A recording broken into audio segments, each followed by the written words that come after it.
Përshëndetje të shtrenjtët e mi, mirë se vini në Golden Truth Tarot. Dhe tani, le të fillojmë me parashikimin e muajit shkurt për shenjën e Bërqapit. Bërqap, java e parë e shkurtit do të filloj me lajme të mira në aspektin profesional, për sa i përket karrierës tuaj, do t'ju jepet një rritje në detyrë, ju shikoj në një pozicion ku jo vetëm do të keni përgjegjësi për veten dhe për punën tuaj, por përgjegjësi për një departament të caktuar, për një grup të caktuar, dhe kjo do t'ju sjellë më shumë respekt në punë, më shumë status, më shumë pushtet dhe sigurisht më shumë para. Do të ndjeni mjaft krenar për veten dhe me të drejtë, sepse është një synim që ju e keni pasur prej kohësh, dhe kjo arritje do t'ju ndihmoj. Ju jeni personi që kujdeseni jo vetëm për familjen tuaj, por jeni personi që kujdeseni edhe për prindrit, apo mund të ndihmoni edhe motrën, vllajën, anëtarë të tjerë të familjes. Jeni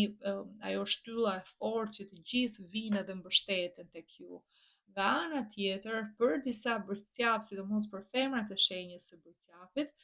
nëse jeni në një raport të konsoliduar në çift, shikoj që partneri do të mundsojë gjithçka për ju.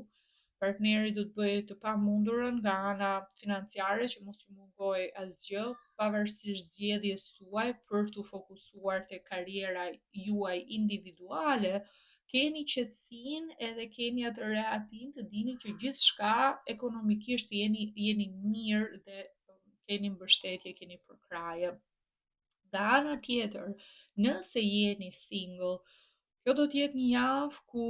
gjasat e një njohje me një person që ka një diferencë moshe me ju,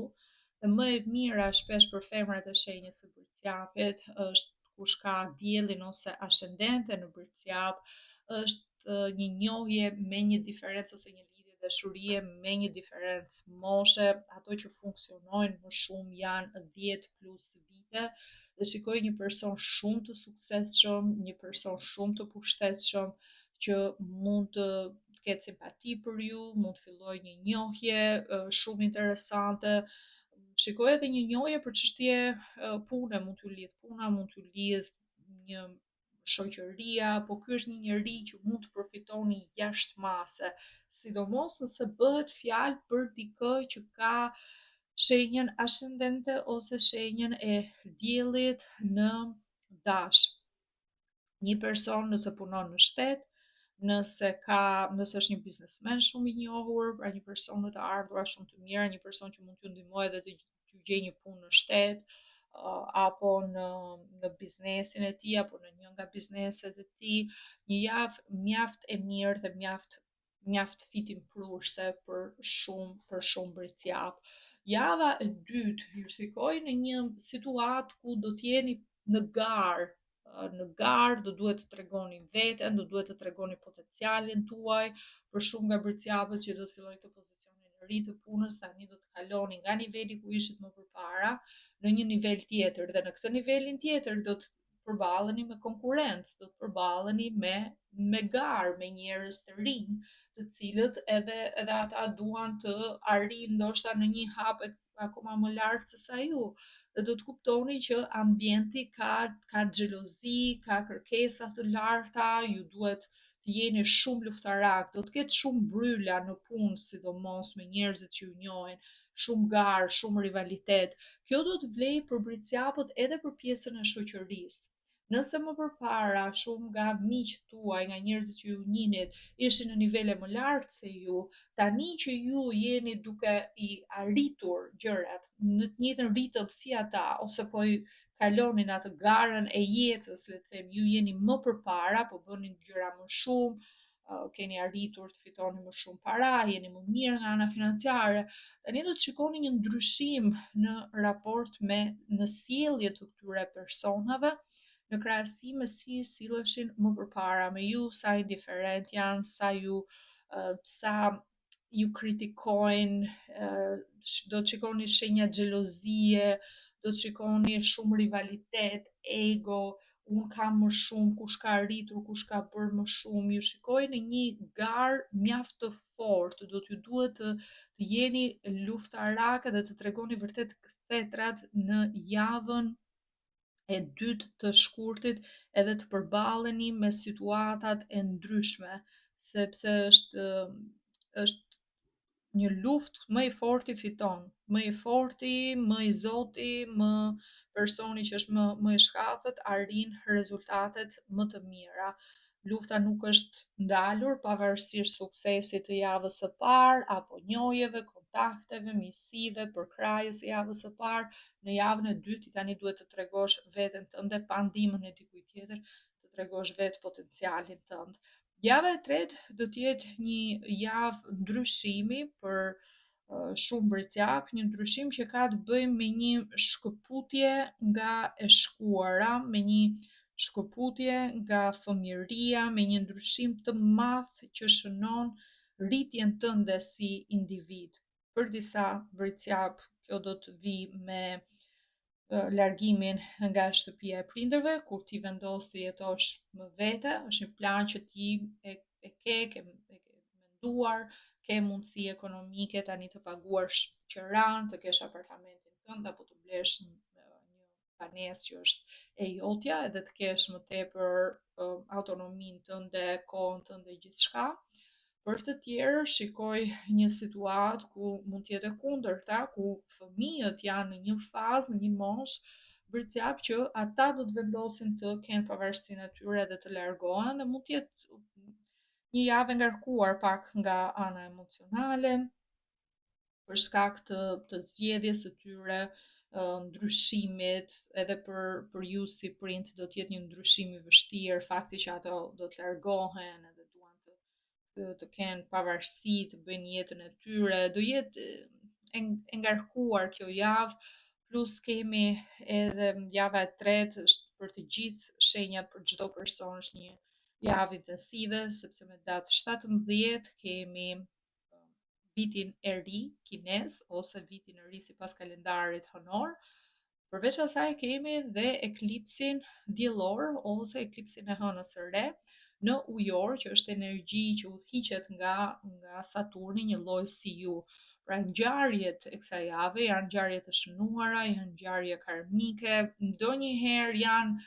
ngjarje impulsive, që do të thotë nëse ti e merr këtë vendim për të shkëputur diçka që ka të bëjë me të shkuarën tënde, diçka që ka të bëjë me kujtime, me nostalgjinë,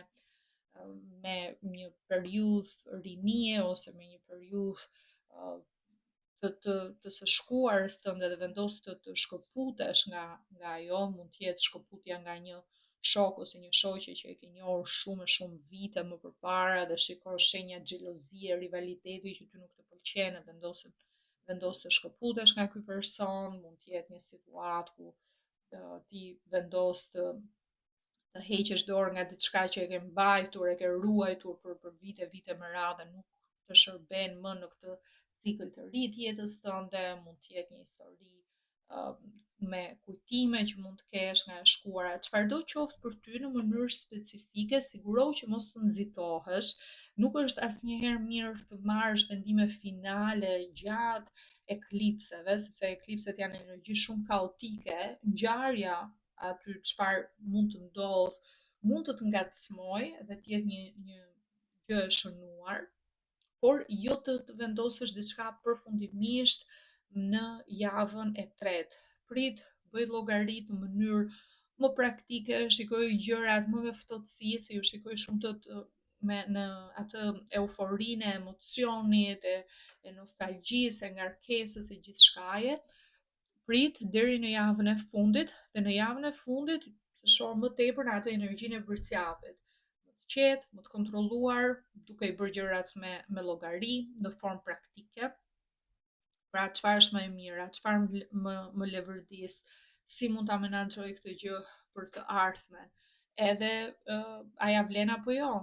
Vërtet ti mund të fitosh në aspektin ekonomik, mund të fitosh pavarësinë tënde nëse shkëputesh edhe nuk jeton me prindrit, por sa para ke, sa para do të harxhosh për qeran, për shpenzimet e tjera, ujë, drita, çfarë të duhet, makina, çfarë të duhet tjetër, ke mundësi të kursesh, a ja vlen pavarësia jote me shpenzimet e larta që do të kesh, ndoshta do të ishte më mirë të qëndroje për një kohë më të gjatë, të mbledhësh më shumë para, pastaj të kesh mundësinë të blesh ambientin tënd, pra duhet ti shihni gjërat në çfarë bën më sens në afat gjatë, ekonomikisht, financiarisht, në aspektin më praktik britsjap, jo vetëm se u mërzitet, mbeti hatri për diçka dhe dua të shkëputem, dua të largohem, dua të bëj diçka komplet tjetër. Bëjeni llogarit për veten tuaj. Dhe nga orakulli i universit, mesazhi për ju, Britsjap thot: In any moment I can surrender to the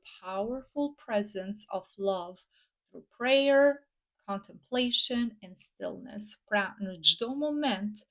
ti mund t'i dorëzohesh prezencës të fuqishme të dashurisë nëpërmjet lutjes, nëpërmjet meditimit, të qëndruarit në qetësi, në paqe. Që do të thotë, universi po të jep këtë mesazh që kudo rreth teje ka dashuri. Edhe në momente që ti mund të zhgënjesh, edhe në momente që ti mund të mërzitesh, edhe në momente që ti nuk e kupton pse disa gjëra ndodhin, edhe pse ndodh kjo xhelozia, inati, smira, të gjitha këto ndjenja që janë negative dhe të duket sikur ka humbur dashuria, ka humbur mirësia, ka humbur mirëkuptimi, dashamirësia, të duket sikur këto ndjenja kanë humbur, po universi të thotë jo, ti në çdo moment mund ta gjesh sërish ndjenjen, mund ta shikosh prezencën e dashurisë në gjithçka nëse ndalon, nëse nuk fokusohesh vetëm tek gjërat negative, por kthehesh sërish tek energjia e Zotit, tek energjia e universit, nëpërmjet lutjes, nëpërmjet contemplation, pra duke reflektuar, duke parë edhe njerëzit e tjerë rreth teje dhe duke qëndruar në qetësi, në meditim. Ndonjëherë kur të merr rutina, edhe rrëmuja, edhe ambicia, edhe dëshira për më shumë, më shumë, më shumë, më shumë, haron pjesën e dashurisë, haron pjesën e empatisë, sepse je në garë me veten, je në garë me botën, je në garë me gjithçka, je në atë energjinë luftarake dhe kur ka luftë, kur ka ambicie të shumt, mungon dashuria, mungon empatia, se secili mendon për vete, secili mendon për interesat e veta, por gjithmonë mund të kthehesh sërish tek qetësia, tek energjia e Zotit, tek energjia e universit, tek energjia e dashurisë nëpërmjet meditimit, nëpërmjet reflektimit dhe nëpërmjet qetësisë, nëpërmjet ndjenjës të qëndruarit në paqe brenda vetes tënde. Okej, Britja, kjo është gjithçka që unë shikoj për ju. Për muajin shkurt, ju falenderoj shumë që më ndoqët. Nëse të pëlqeu ky lexim dhe dëshiron të rezervosh një lexim privat me mua, mund të më gjesh online tek websajti im në www.goldentruthtarot.com. Linkun e gjen këtu poshtë tek video dhe tek përshkrimi. Të uroj gjithë të mirat dhe bashkë të dëgjohemi në videot e ardhshme. Faleminderit, mirupafshim.